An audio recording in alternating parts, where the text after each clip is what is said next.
Do you see inflation first now that banks are tightening credit?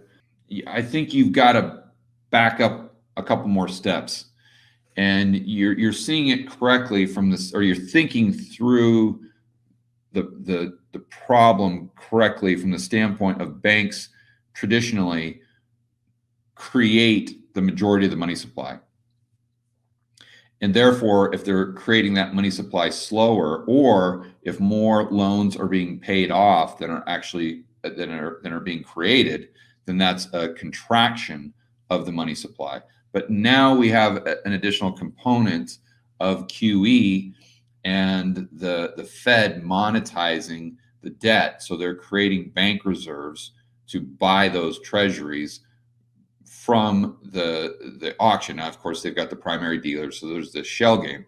And my good buddies Brent Johnson and Steve Van Meter would say, yeah, but they're not buying those treasuries. The primary dealer banks aren't buying them with bank reserves. They're buying them with actual cash on their balance sheet, and that the Fed is just replacing that cash with new bank reserves.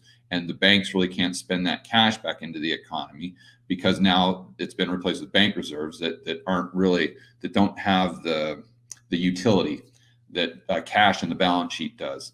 And that's a great argument, but it's obviously very esoteric, and it's also very difficult to figure out what exactly they are doing or what they can do with bank reserves and what they cannot do. It goes into trying to figure out and decipher the Federal Reserve Act, and that you can really get in the weeds on that one.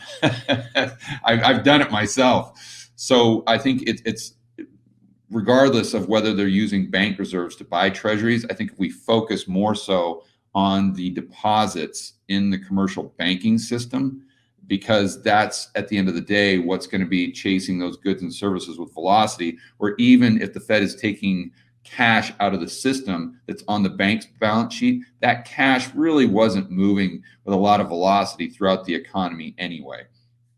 So I think that you're thinking about it correctly, but I would also now layer over your thought process how the Fed is monetizing the debt and how that could be creating additional bank deposits or bank liabilities. And I think if you look at M2 just going straight up, going parabolic, since they've done this, that would lead me to believe that there's more inflationary tailwind than if the Fed was just doing typical quantitative easing when they're just swapping bank reserves for treasuries or mortgage-backed securities, and it's all staying within the financial system.